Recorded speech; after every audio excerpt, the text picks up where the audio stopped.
प्रियतम काव्य का पाठ छंद संख्या 81।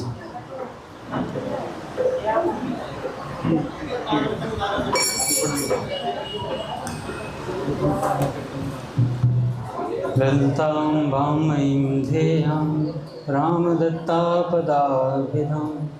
आत्मस्वरूपिणीं साध्वीं वन्देऽहं धर्ममातरं। कृष्णस्वरूपिणीं वन्दे हनुमद्गुप्तसन्ततिं नित्यां धर्मस्वसारं वै मञ्जूषामां सहोदरम्। जय जय प्रियतम, जय जय प्रियतम, जय जय प्रियतम, जय जय प्रियतम, जय जय प्रियतम, जय जय प्रियतम, जय जय प्रियतम। वे अहो न जाने कैसे थे, पहुँचे सबके सब ही प्रियतम। वे अहो न जाने कैसे थे, पहुँचे सबके सब ही प्रियतम।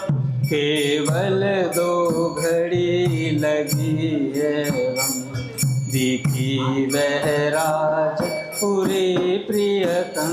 केवल दो घड़ी लगी एवं दिखी वह राज पूरी प्रियतम। सन्मुख जैसे स्वागत सबका हंस हंस करती प्रियतम। सन्मुख जैसे स्वागत सबका हंस हंस करती प्रियतम।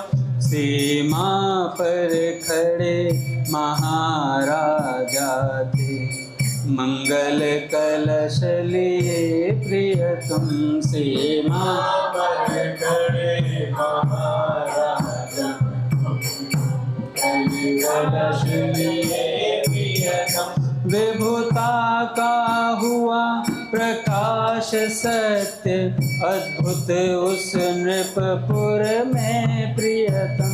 विभुता का हुआ प्रकाश सत्य अद्भुत उस नृपपुर में प्रियतम। सुंदर से सुंदर पृथक पृथक सबको आवास मिला प्रियतम।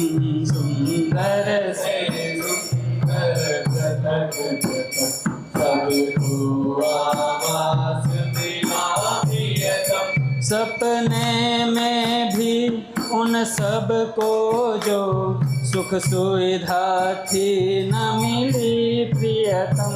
सपने में भी उन सबको जो सुख सुविधा थी न मिली प्रियतम। वह मिली वहाँ वे भूल गए पहले निवास स्थल को प्रियतम। वह मिली वहाँ वे भूल गए पहले निवास स्थल को प्रियतम। अवसान वर्ष का हुआ पुनः आई पावस ऋतु थी प्रियतम। अवसान वर्ष का हुआ पुनः आई पावस ऋतु प्रियतम। अष्टमी भाद्र शुक्ला की थी, रानी थी पीहर में प्रियतम।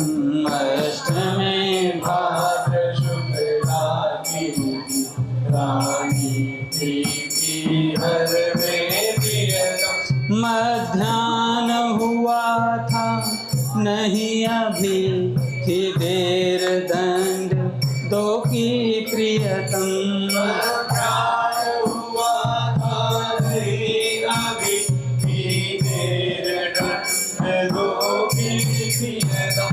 थे अचक महाराजा पहुँचे अपने ससुराल में प्रियतम। थे अचक महाराजा पहुँचे अपने ससुराल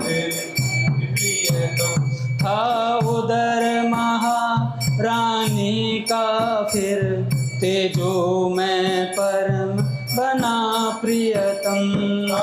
उदर महारानी का फिर तेजो में परम बना प्रियतम। हेमंत संपदा से जब थी भूषित यह धरा हुई प्रियतम।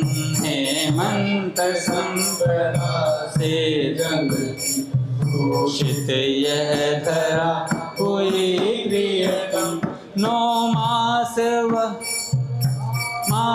पूर्व था मार्गशीर्ष अष्टमी शुक्ल की थी प्रियतम। 9 मास पूर्व था मार्गशीर्ष अष्टमी शुक्ल की प्रियतम। प्रातः की बेला थी रानी देवी मंदिर में थी प्रियतम। प्रातः की बेला थी रानी देवी मंदिर में थी प्रियतम। श्री प्रतिमा के पद पर जो थी कुसुमावली पड़ी उसे प्रियतम। श्री प्रतिमा के पद पर जो थी कुसुमावली पड़ी उसे प्रियतम। कर मेले दग से झूला झूला अपसारित थी करती प्रियतम।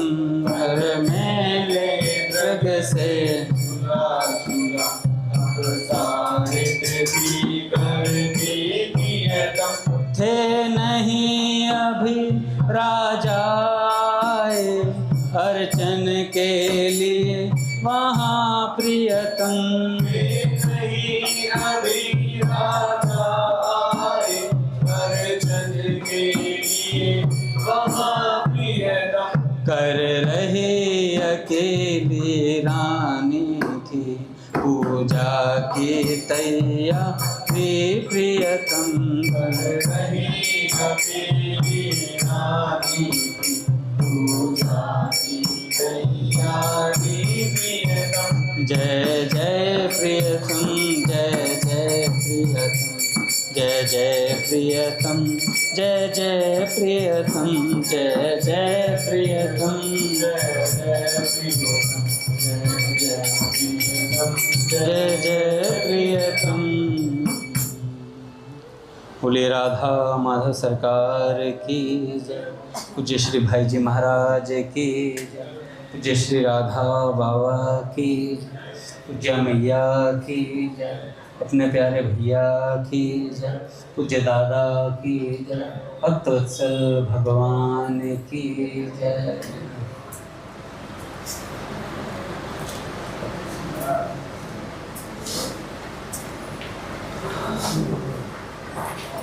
पहले संतों के कुछ वाक्य सुनते हैं, उसके बाद पूज्य संतोष बहन जी के चरित्र से आगे का क्रम सुनेंगे। पूज्य श्री रमेश बाबा कहते हैं, देखो भगवान भी बिकता है, भगवान भी बिकता है। कैसे?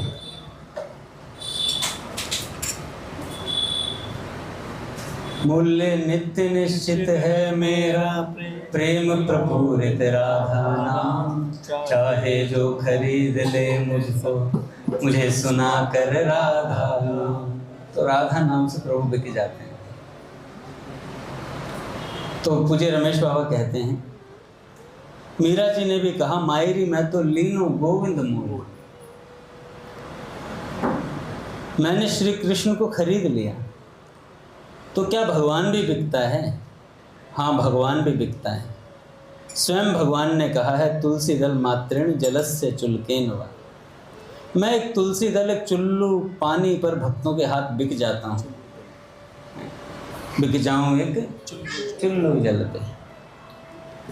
हमें कोई भी खरीद ले भाई, ऐसे जो सर्वशक्तिमान है उसको खरीद लेता है भक्त। अपना सब कुछ समर्पण कर दो और भगवान को खरीद लो। रामकृष्ण गीता जी का सार क्या है? प्रश्न।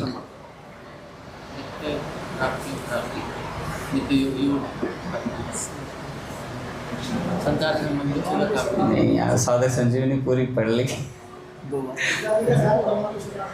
ये तो हमारा गीता जी का सार है, शरणागति। यही मुश्किल है, किसी के नीचे दब के चलना, किसी की परतंत्रता में चलना बड़ा भारी है, बहुत मुश्किल हो जाता है। नेता प्रभु, जरा सा कोई कुछ कह दे, हम कैसे बिदक जाते हैं, क्योंकि हमें दब के चलना नहीं आता है। और फिर अंदर से जाट जग जाता है, गुजर जग जाता है, किसी क्षत्रिय जग जाता है, सबके अंदर कुछ ना कुछ बैठा है। मतलब इस तरह अभी भक्त नहीं है, अभी साधक भी नहीं है। साधक पन्ना भी होता है तो मुंह बंद करके निकल आता है, वो साधता है अपने आप को। अब हम बिखरे पड़े हैं, मतलब अगर कोई कुछ कह दे तो इतने बिखर जाते हैं, मतलब हड्डियां ढूंढ के लानी पड़ती हैं। भाई साहब आ जाओ मंदिर, कहाँ तक फैल गया वो पता नहीं चलता। तो बड़ा दुर्भाग्य है कि हम परतंत्रता स्वीकार नहीं कर पा रहे हैं। देखो, परम स्वतंत्र को पाना है तो परतंत्र रहना पड़ेगा किसी के। एक बड़े अच्छे लेखक हैं, उनका नाम शिव खेड़ा, उन्होंने बुक लिखी थी, फ्रीडम इज नॉट फ्री। हम स्वतंत्र हो जाते हैं तो हम सोचते हैं सब कुछ अब हो गया, बस हमें ही सब कुछ पता है। जैसे मेरे मन में रहते हैं, अंगद दास सत्संगी है तो मुझे सब कुछ पता है। कुछ नहीं पता, अने खाली आदमी है। पता मैं जानता हूँ अपने कि भाई कितना मैं भगवान को दिन भर में याद करता हूँ। सब अपने अपने भीतर की जानते हैं। और जब हम अपने भीतर देखते हैं ना तो हमें सामने वाले थोड़े भारी मालूम पड़ते हैं। यार हमसे तो कुछ अच्छा ही है, हमसे तो कुछ भारीपन है ही उसके पास, तभी वो कुछ खास है। और भीतर देखते हैं तो फिर यार इस कमजोरी को दूर कैसे किया जाए। तब साधक अपने आत्मनिरीक्षण करता है, तब पता चलता है। और आत्मनिरीक्षण का तरीका एक ही है, सत्संग। इसके अलावा कोई तरीका नहीं है। आत्मनिरीक्षण करना चाहते हो तो संतों की बात सुनना शुरू कर दो, पता चल जाएगा करेक्शन कहाँ करना जरूरी है। अच्छा, हम करेक्शन वाली चीजें सुनते ही नहीं है। जहां हमें 2-4 बार कड़वी लगती हैं वो चीज नहीं सुनेंगे हम। तो स्वामी जी महाराज का सत्संग कौन सुनता है, हम में से बताओ कौन सुनता है? बिल्कुल छोड़ो, मैं सुनता हूँ, मैं सुनाता हूँ डेली। इसमें हामी भरनी चाहिए थी सबको। सब सुनते हैं, सब सुनते हैं भाई, कोई ऐसा नहीं जो रीता हो। आस्तिकता की आधारशिला पुस्तक पूरी सुना डाली मैंने, और लोगों को पता ही नहीं चला होगा पूरी। सिर्फ उसमें गोचारण लीला रह गई है सुनानी। उसमें जब प्रवेश होगा तब लीला सुना पाऊंगा। लीलाओं में प्रवेश नहीं है अभी अपना, वो भी बाहर है लीला से।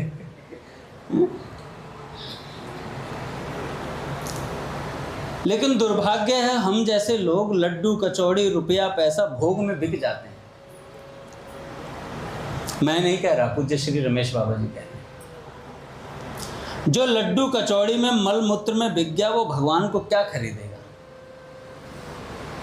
वो भगवान को क्या खरीदेगा?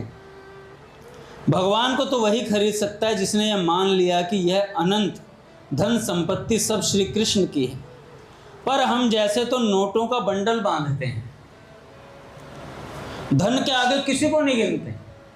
कोई कुछ नहीं है हमारे, सब बेकार है, सब धूल है। वहां पर अक्षरधाम में वो ढक रहे होते हैं उसमें।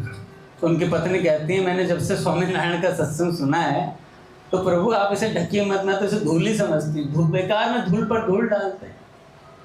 अच्छा, ये कहना आसान है, ये कहना आसान है। धूल पर हमें सोने का कड़ा दिख जाए कहीं, तुरंत उठाया जाएगा। ले लो, अंदर से वो बादशाह पिक्चर वाले वो 2-4 जने बोलेंगे ले ले ले ले ले ले, रख ले रख ले रख ले, बेच दे बेच दे बेच दे, पैसा आ जाए। पर मुश्किल है अगर सुनते रहेंगे तो एक दिन होगा। हमारी पैसों से आसक्ति, रुपयों से आसक्ति खत्म होगी एक दिन। काम, क्रोध, मद, लोभ एक दिन दूर होंगे, अवश्य दूर होंगे। और नहीं दूर होंगे तो भाई भगवान को निकट मत समझना, अभी बहुत दूर है, अभी बहुत दूर है भगवान। निकट होते हुए भी दूर नजर आते हैं। पूज्य स्वामी जी महाराज कहते हैं, अगर कोई सबसे निकट है कोई हमारे, वो परमात्मा है। हमारे ठाकुर जी हमारे सबसे निकट, अपने खास हैं, एकदम खासम खास। पूज्य श्री विनोद बाबा सरकार से पूछा कि भगवान कैसे मिले? दोनों मिले मिलाए हैं। पूज्य विनोद बाबा से किसी ने पूछा कि भगवान कैसे मिले, तो बाबा हंसने लगे। विनोद बाबा सरकार हंस करके बोले, जो मिला हुआ है उसे मिला हुआ समझ नहीं रहे, और जो नहीं मिला उसके पीछे भग रहे हैं, उसके पीछे भग रहे हैं। थोड़ी सी दृष्टि डालनी है बस भगवान की तरफ। देखो, एकांत में बैठकर सोचना चाहिए, विचार 2-3-4 मिनट। पूज्य भैया ने 5 मिनट कहे थे, 5 मिनट भी सोचेंगे ना, विचार करेंगे कि आज मेरा कितना साधन बना, भजन बना, तो अपने आप उन्नति होगी, उत्तरोत्तर बढ़ते जाएंगे। और नहीं देख पा रहे तो 5 मिनट कोई पुस्तक पढ़ो भाई, सच बता रहा हूँ। कोई भगवान की बात, संतों की बात व्हाट्सएप पे पढ़ लो, कहीं पढ़ लो, पढ़ो। पर पढ़ेंगे तो बात समझ में आएगी, नहीं तो हम पता क्या करेंगे, 2-4-10 दिन, 2-4 साल साधक बहुत तेजी से चलता है। नित्यानंद निताई बहुत तेजी से चलता है। हम जब यहाँ आए थे तो 161 माला, 108 माला, वृंदावन जा रहे हैं, 108 करूंगा मैं 110 करूंगा। और अब पता चल गया हमें कि धाम में सोना भी भजन है, तो सो ही रहे हैं। अरे जब सोना भजन है तो जगना क्या होगा? कितनी विलक्षण बात है। जब सोना भजन है कि वहां जाके सो जाओ तो भजन माना जाएगा, और जग लिए तो क्या होगा फिर? मधुसूदन पाद सरस्वती जी ने कहा कि कृष्णात् परम किमपि तत्वम अहम न जाने। मैं कृष्ण के अलावा किसी तत्व को जानता नहीं, दर्शन करने के बाद भगवान के। तो पूज्य प्रेमानंद बाबा सरकार कहते हैं कि अभी तो श्री कृष्ण को ही देखा था, श्री जी को देख लेते तो बोरा जाते, शब्द नहीं निकलता मुख से, बोराए बोराए ढोलते इधर से उधर, शब्द नहीं निकल पाता। तो अभी तो हम लड्डू कचौड़ी में बिके पड़े हैं। भगवान को तो वही खरीद सकता है जिसने यह मान लिया कि सब कुछ श्री कृष्ण का है। हम तो नोटों भोगों में खुद बिक गए, खुद अठन्नी चवन्नी के दास बन गए। नामदेव जी ने लिखा, बैठिया प्रीति मजूरी मांगे, जो को छानी छबावे, भाई बंधु सगे सो तोरे, बैठिया आप हुई आवे। कोई भी उससे अपना काम करा ले, लेकिन उसकी मजूरी है प्रीति। भगवान प्रेम से बंधता है। स्वयं भगवान ने कहा, हमको खरीदने के लिए सबसे संबंध तोड़ने पड़ेंगे भाई।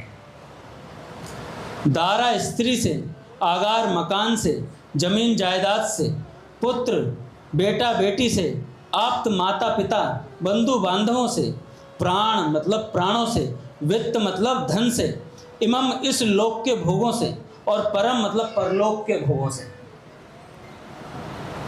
मन हटा लो और केवल ममता भगवान में रखो। ममता केवल राम सुन समता सब संसार। ये पूज्य बाबूजी का प्रिय दोहा था, पूज्य श्री भाई जी का। जननी जनक बंधु सुतदारा, तनु धनु भवन सुहृद परिवारा, सबके ममता ताग बटोरी, मम पद मन ही बांध बर डोरी। चाहे माँ है, चाहे वह बाप है, बेटा है, बेटी है, स्त्री है, कोई भी सगा संबंधी है, अगर ममता कहीं भी रहेगी तो तुम भगवान को नहीं खरीद पाओगे। हिम्मत करके सब सौंप दो और खरीद लो भगवान को। मीरा जी ने सब कुछ छोड़ा, तब उन्होंने भगवान को खरीदा। और चाहे जैसे नचाया, मेरे तो गिरधर गोपाल, दूसरों न कोई, तात मात भ्रात बंधु आपनु न कोई। मीरा बाई जी ने अपनी सखियों से कहा, तुम संसार में क्यों फंसती हो? संसार में सुख नहीं है। संसारी आदमी पति बन जाता है, फिर वह एक दिन मर जाता है। अविनाशी पति भगवान श्याम सुंदर को अपना वर बनाओ, अमर सुहागन बनोगी। सखियों ने पूछा, क्या वह हमको मिल सकता है? श्री कृष्ण। पार्वती जी ने बड़ा तप किया था, तब उन्हें भगवान शंकर मिले थे। सखियों ने कहा, मीरा जी ने कहा, अगर सच्ची लगन हो तो अवश्य मिलेगा, और झूठी लगन है, संसार के विषय भोगों की इच्छा है तो नहीं। इसलिए लगनी लहंगा पहर सुहागन, ऐसी लगन लगाओ कि मौत भी सामने आ जाए तो उससे तुम्हारा प्रेम ना हटे। कि तरसा कर जी लेवे तो भी तने नहीं छोड़ूं, झांकूं नहीं दूसरे कानी, तेरे में ही जी जोड़ूं। कि अब तो कुछ भी नहीं सुहावे, एक तू ही मन भावे है। अब तो कुछ भी एक तू ही मन भावे है। तन मिलन आज मेरो हिबड़ो छिलो आवे है।